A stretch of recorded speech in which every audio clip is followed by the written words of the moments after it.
জয় হিন্দ, নমস্কার বন্ধুরা, কেমন আছো তোমরা সবাই? আশা করি সবাই ভালো আছো, সুস্থ আছো এবং তোমরা তোমাদের প্রিপারেশন খুব ভালোভাবে করছো। তো দেখো, টিএ আর্মি ভর্তি 2025 একটি গুরুত্বপূর্ণ চাকরির খবর তোমাদের জন্য চলে এসেছে। এটি কিন্তু পুরোপুরি কেন্দ্র সরকারের চাকরি। এখানে কিন্তু তোমাদের না কোনো এক্সাম, না কোনো ফিজিক্যাল বা তোমাদের মাঠে রানিং করতে হবে, মানে তোমাদের ফিজিক্যাল কিন্তু এখানে হচ্ছে না। এবং তোমাদের এখানে কিন্তু যোগ্যতা যেটা লাগবে সেটা কিন্তু গ্র্যাজুয়েশন। তো যারা যারা গ্র্যাজুয়েশন কমপ্লিট করেছো বিভিন্ন ভারতবর্ষের যে কোনো এরিয়া থেকে, পশ্চিমবঙ্গ, ত্রিপুরা, যেখান থেকে তোমরা ভিডিওটি দেখছো না কেন, তোমরা কিন্তু এই বিষয়গুলি ভালোভাবে জেনে রাখো, তাহলে কিন্তু তোমার অনেক কাজে আসবে। ঠিক আছে? তো এখানে তাছাড়া দেখো স্যালারি কত রয়েছে। তো দেখো স্যালারি কিন্তু 56,000 থেকে শুরু করে প্রায় 1,77,000 পর্যন্ত কিন্তু স্যালারি, যা খুব ভালো পরিমাণের স্যালারি কিন্তু তোমাদের রয়েছে। ঠিক আছে? তো এই ভিডিওটিতে আমরা যে যে বিষয়গুলি মানে আলোচনা করব সেগুলি হচ্ছে, দেখো তোমাদের টিএ আর্মির এটি 2025-এর সবথেকে বড় ভ্যাকেন্সি এখানে বের করেছে। ঠিক আছে? এখানে তোমরা হচ্ছে অল ইন্ডিয়া, ঠিক আছে, all India candidate male female সবাই কিন্তু এখানে আলোচনা, মানে তোমরা এখানে কিন্তু অ্যাপ্লাই করতে পারবে। ঠিক আছে? এরপরে দেখো এখানে তোমরা তোমাদের যোগ্যতা বলে দিলাম যে গ্র্যাজুয়েশন কমপ্লিট লাগবে। ঠিক আছে? তারপর এখানে তোমাদের কিন্তু কোনো মাঠে যেতে হচ্ছে না। ঠিক আছে? সব কিছু কিন্তু এখানে তোমাদের সামনে আমি তুলে ধরছি। এছাড়া এই ভিডিওটির মাধ্যমে আমরা দেখে নেব যে তোমাদের ডকুমেন্টস কী কী লাগবে, তার সাথে তোমাদের সিলেকশন যে প্রসেস সেটা কী কী থাকবে, ফিস কত থাকছে সেটি দেখে নেব, এবং তোমাদের এই তোমাদের আর্মি এক্সামের জন্য তোমাদের সিলেবাস কী আছে, প্রত্যেকটি বিষয় কিন্তু আমরা এখানে আলোচনা করব। ঠিক আছে? তো তোমরা অতি অবশ্যই খুবই মনোযোগ দিয়ে এই ভিডিওটি দেখো। এবং বন্ধুরা, তোমরা প্রতিনিয়ত গুরুত্বপূর্ণ আপডেট পাওয়ার জন্য অতি অবশ্যই এই চ্যানেলটিকে সাবস্ক্রাইব করে রাখো, study with current GK YouTube চ্যানেলে। এখানে কিন্তু তোমরা অল কম্পিটিটিভ এক্সাম গাইড এখান থেকে তোমরা কিন্তু পাবে। ঠিক আছে? প্রতিনিয়ত গুরুত্বপূর্ণ আপডেট সবার আগে পাওয়ার জন্য তোমরা এই চ্যানেলটিকে সাবস্ক্রাইব করো, পাশে থাকা বেল আইকনে ক্লিক করে অল নোটিফিকেশান অন করে রাখো, তাহলে কিন্তু তোমার কাছে সবার আগে গুরুত্বপূর্ণ আপডেটগুলি চলে যাবে। তো চলো আর দেরি না করে গুরুত্বপূর্ণ যে ডিটেলস সেগুলি আমরা দেখে নিই। তো এখানে দেখো এটি হচ্ছে তোমাদের অফিসিয়াল নোটিশ। ঠিক আছে? এখানে দেখতে পাচ্ছ তোমাদের territorial army as an officer. ঠিক আছে? এখানে তোমরা তোমরা এই অফিসিয়াল ওয়েবসাইটে গিয়ে কিন্তু এই পিডিএফটি তোমরা ডাউনলোড করে নিতে পারো। এখানে কিন্তু সমস্ত কিছু তোমাদের বিষয় এখানে দেওয়া রয়েছে, এবং আমি তোমাদের জন্য একদম গুছিয়ে নিয়ে এসেছি, যাতে তোমরা যেন ভালো করে বুঝতে পারো, সেজন্য তোমাদের জন্য কিন্তু এখানে ভালো করে দেখো তোমাদের সামনে এখানে তুলে ধরছি। ঠিক আছে? তো দেখো এখানে আমাদের ভ্যাকেন্সি কি, টিএ আর্মি রিক্রুটমেন্ট 2025। ঠিক আছে? ভ্যাকেন্সি হচ্ছে টিএ আর্মি ভর্তি 2025। অর্গানাইজেশন কে করছে? অর্গানাইজেশন করছে হচ্ছে টেরিটোরিয়াল আর্মি। ঠিক আছে? এখানে যে পোস্ট সেটি কিন্তু তোমাদের অফিসার লেভেলের কিন্তু চাকরি। ঠিক আছে? তো যারা যারা গ্র্যাজুয়েশন কমপ্লিট করেছো তারা অতি অবশ্যই তোমরা অফিসার হওয়ার যোগ্য। তো তোমরা কিন্তু ভালো করে প্রিপারেশন করো এই টিএ আর্মির জন্য। এরপরে দেখো তোমাদের এখানে যে অ্যাপ্লাই সেটা কিন্তু শুধুমাত্র অনলাইনে করতে হবে। ঠিক আছে? অফলাইনে এখানে কোনো ইসে নেই। তারপরে এখানে দেখতে পাচ্ছ তোমরা যে হু ক্যান অ্যাপ্লাই। আমি আগেই বললাম যে আমাদের ভারতবর্ষের মানে অল ইন্ডিয়ার ক্যান্ডিডেট মেল ফিমেল যারা গ্র্যাজুয়েশন কমপ্লিট করছো প্রত্যেককে কিন্তু অ্যাপ্লাই করতে পারবে। স্যালারি দেখো, স্যালারি হচ্ছে তোমাদের 56,100 টাকা থেকে স্টার্টিং, এবং 1,77,000 পর্যন্ত কিন্তু তোমাদের এখানে স্যালারি থাকছে। তো এখানে দেখো র্যাঙ্ক ওয়াইজ তোমাদের স্যালারি কত থাকবে এটা তোমাদেরকে বলি। তো দেখো লেফটেন্যান্ট, ঠিক আছে, লেফটেন্যান্ট এখানে দেখো লেভেল 10, যেখানে পে ম্যাট্রিক্স কত রয়েছে দেখো 56,000 থেকে শুরু করে 1,77,000 পর্যন্ত তোমরা এখানে পেতে পারো। ঠিক আছে? এরপরে তোমাদের এখানে দেখো মিলিটারি সার্ভিস পে কিছু দেওয়া রয়েছে। তারপর যারা ক্যাপ্টেন হবে লেভেল 10A অনুযায়ী তোমাদের স্যালারি 61,300 থেকে 1,93,900 পর্যন্ত। যারা মেজর র্যাঙ্কে যাবে তারা লেভেল 1-এর হচ্ছে স্যালারি পাবে, যেখানে কিন্তু 69,400 থেকে 2,07,200 টাকা পর্যন্ত কিন্তু যেতে পারে। তো এখানে দেখো প্রতিটি ক্ষেত্রে কিন্তু তোমাদের স্যালারি কিন্তু খুব ভালো রয়েছে। তো অতি অবশ্যই এই চান্স কিন্তু তোমরা হাতছাড়া করবে না। ঠিক আছে? তো এরপরে আমরা দেখে নেব, দেখো এই টিএ আর্মির জন্য তোমাদের যে যোগ্যতা, তোমাদের এজ লিমিট হচ্ছে দেখো এখানে মিনিমাম মানে সবথেকে কম হচ্ছে তোমাদের 18 বয়স হতে হবে, এবং ম্যাক্সিমাম এজ হচ্ছে তোমাদের 42 বছর পর্যন্ত কিন্তু এখানে তোমরা চান্স পাচ্ছ।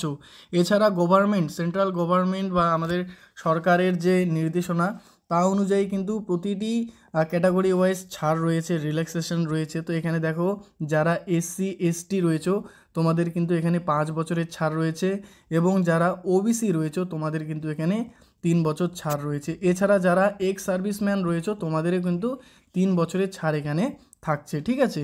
তো তোমরা ক্যালকুলেট করে নাও যে 42 বছর প্লাস 5 বছর, মানে অনেক সময় কিন্তু আছে এই চাকরির জন্য, ঠিক আছে। পরবর্তী দেখে নেব। দেখো অ্যাপ্লিকেশন ফিস যদি দেখি তো শুধুমাত্র এখানে দেখতে পাচ্ছ ফর এসসি এসটি এবং পিডব্লিউ এদের ক্ষেত্রে কিন্তু মানে এই ক্যাটাগরির কিন্তু কোনো ফিস এখানে লাগছে না।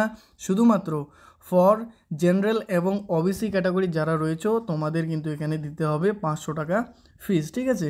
এখানে দেখে পেমেন্ট মোড যে আছে এটা কিন্তু তোমাদের অনলাইনে করতে হবে। তোমরা ক্রেডিট কার্ড বা ডেবিট কার্ড, নেট ব্যাঙ্কিং বা আদার কোনো অনলাইন দিয়ে কিন্তু তুমি এখানে পেমেন্ট করতে পারবে, ঠিক আছে। এরপরে দেখো যে সিলেকশন প্রসেস তোমাদের কি রয়েছে সেটা দেখে নাও। তো দেখো এখানে সিলেকশন প্রসেসে তোমাদের প্রথমেই একটি রাইটেন এক্সাম হবে, ঠিক আছে। তারপরে কিন্তু তোমাদের ফিজিক্যাল এখানে হচ্ছে না, এটি কিন্তু তোমাদের জন্য খুবই একটা ভালো খুশির খবর, ঠিক আছে। তোমাদের কিন্তু কোনো ফিজিক্যাল হচ্ছে না, শুধুমাত্র প্রথমে একটি রিটেন এক্সাম হবে, তারপরে তোমাদের মেডিকেল টেস্ট হবে, তারপরে ডকুমেন্ট ভেরিফিকেশন, তারপরে কিন্তু তোমাদের ফাইনাল মেরিট লিস্ট পাবলিশ করবে, ঠিক আছে। তো দেখো এবার হচ্ছে এডুকেশন কোয়ালিফিকেশান। তোমাদের আগে বললাম candidate should be have pass graduate from recognise board of university of institute, ঠিক আছে। মানে তোমাদের কিন্তু গ্র্যাজুয়েট হতে হবে, ঠিক আছে, তবে কিন্তু তোমরা এটিতে আবেদন করতে পারবে। এরপর দেখো ইম্পর্টেন্ট ডকুমেন্টস কী কী দরকার। দেখো প্রতিটি জবের ক্ষেত্রে কিন্তু তোমাদের অবশ্যই ইম্পর্টেন্ট ডকুমেন্ট তোমাদের হচ্ছে পরীক্ষার আগে তোমাদের রেডি রাখা উচিত। তো দেখো কী কী লাগবে। প্রথমত পাসপোর্ট সাইজ ফটো তোমাদের রাখতে হবে, সিগনেচার করতে হবে, এই দুটি জিনিস হচ্ছে তোমাদের ফর্ম ফিল আপের সময় কি আপলোড করতে হবে, ঠিক আছে। তারপর দেখো আধার কার্ড, আইডি হিসাবে আধার কার্ড দেবে, অ্যাডমিট কার্ড দেবে, এছাড়া এডুকেশন সার্টিফিকেট যেটা তোমরা গ্র্যাজুয়েশনের যে সার্টিফিকেট পেয়েছো সেটা দেবে, কাস্ট সার্টিফিকেট দেবে। দেখো কাস্ট সার্টিফিকেট কিন্তু দু ধরনের, একটি হচ্ছে স্টেট লেভেলের আর একটি হচ্ছে সেন্ট্রাল লেভেলের। তো যেহেতু এই ভর্তিটি সেন্ট্রাল গভর্নমেন্টের সেজন্য কিন্তু তোমরা এখানে সেন্ট্রাল যে তোমাদের সার্টিফিকেট সেটা কিন্তু এখানে দেবে, ঠিক আছে। এরপরে যে এজ প্রুফ হিসেবে তোমরা কিন্তু বার্থ সার্টিফিকেট এখানে দিতে পারো।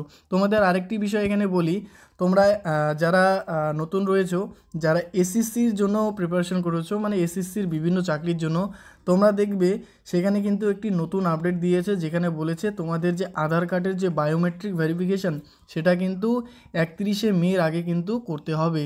কেননা তোমাদের জন্য কোনো ভুল ত্রুটি থাকে সেটা এর 31 তারিখের আগেই তোমরা ভুল সংশোধন করে রাখো। কেননা 31 তারিখের পরে যদি তোমরা কোনো ফর্ম অ্যাপ্লাই করো এসএসসির, সেখানে কিন্তু তোমাদের ওই পুরনো ডিটেলসই থাকবে, যার জন্য কিন্তু তোমাদের ফর্ম রিজেক্ট হতে পারে। তো অতি অবশ্যই এটা তোমরা তোমাদের চেক করে নাও যে আধার কার্ডে তোমাদের বায়োমেট্রিক ভেরিফিকেশান ঠিক আছে কিনা, মানে তোমাদের details, address, name, date of birth সব কিছু ঠিক আছে কিনা, ঠিক আছে। তো দেখো এবার এই টিএ আর্মির জন্য তোমাদের কি কি পড়তে হবে, সিলেবাস প্লাস এখানে তোমাদের এক্সাম প্যাটার্ন আমি বলে দিচ্ছি। তো এখানে দেখো, এখানে দেখতে পাচ্ছ প্রথমে পেপার হচ্ছে তোমাদের একটি হবে, ঠিক আছে, একটি পরীক্ষার মাধ্যমেই তোমাদের কমপ্লিট হবে। কিন্তু এখানে তোমাদের পার্টে ভাগ করা রয়েছে। দেখো পার্ট 1-এ তোমাদের রিজনিং থাকছে, যেখানে কিন্তু তোমাদের 25টি কোশ্চেন থাকবে এবং প্রতিটি কোশ্চেনের জন্য 1 নাম্বার মানে 25 নম্বর, ঠিক আছে। পার্ট 2-এ তোমাদের ম্যাথ থাকছে, যেখানে 25টি কোশ্চেন 25 মার্কস, এবং পার্ট 3-তে রয়েছে তোমাদের জিকে মানে জেনারেল নলেজ, এখানে কিন্তু 25টি কোশ্চেন 25 মার্কস। এরপরে রয়েছে তোমাদের ইংলিশ, যেখানে কিন্তু 25টি কোশ্চেন এবং 25 মার্কস কিন্তু তোমাদের থাকছে। তো টোটাল এখানে তোমাদের থাকছে কিন্তু 100টি কোশ্চেন এবং 100 নম্বর তোমাদের হচ্ছে এখানে পরীক্ষাতে থাকছে, ঠিক আছে। এছাড়া এই এক্সামের জন্য তোমাদের যে ডিউরেশন সেটা কিন্তু 2 ঘন্টা, মানে 120 মিনিট সময় পাচ্ছ 100টি কোশ্চেন করার জন্য। তো সময় কিন্তু এখানে খুব ভালো রয়েছে অন্যান্য এক্সামের তুলনায়, ঠিক আছে। তো দেখো এবার সব কিছু জেনে নিলাম, কিন্তু ইম্পর্টেন্স ডেটগুলি যদি আমরা না জানি তাহলে কিন্তু হবে না। তো আশা করি তোমাদের এই ভিডিওটি ভালো লেগেছে। যদি তোমাদের ভালো লেগে থাকে তাহলে অতি অবশ্যই তোমরা একটি লাইক করে দিও। চ্যানেলে যারা নতুন আছো তোমরা অতি অবশ্যই সাবস্ক্রাইব করে দিও। পাশে থাকা বেল আইকনে ক্লিক করে অল নোটিফিকেশান অন করে দাও, সমস্ত কিছু গুরুত্ব আপডেট সবার আগে পাওয়ার জন্য, ঠিক আছে। তো দেখো এখন আমরা দেখে নেব ইম্পর্টেন্স ডেটস, যেখানে তোমাদের কী কী রয়েছে, অনলাইন ফর্ম কবে থেকে স্টার্ট হবে এবং তোমাদের লাস্ট ডেট কবে রয়েছে, ঠিক আছে। তো দেখো অনলাইন ফর্ম স্টার্ট হবে তোমাদের হচ্ছে 12 মে, মানে তোমাদের কিন্তু অনলাইন ফর্ম শুরু হয়ে গেছে, ঠিক আছে। এবং এর যে লাস্ট ডেট সেটা কিন্তু তোমাদের 10 জুন 2025 পর্যন্ত। তো অতি অবশ্যই যারা যারা ভিডিওটি দেখছো তোমরা আজকেই, ঠিক আছে, 1-2 দিনের মধ্যে কিন্তু তোমরা ফর্ম অ্যাপ্লাই করো, কেননা 12 তারিখ থেকে কিন্তু ফর্ম স্টার্ট হয়ে গেছে। ঠিক আছে, এবং এক্সাম কবে হবে এটির ডেট শীঘ্রই প্রকাশ করা হবে। ঠিক আছে, তো আশা করি তোমরা বুঝতে পেরেছো সব কিছু বিষয়। থ্যাংক ইউ সো মাচ সবাইকে ভিডিওটি দেখার জন্য। ভালো থেকো, সুস্থ থেকো। জয় হিন্দ, জয় ভারত।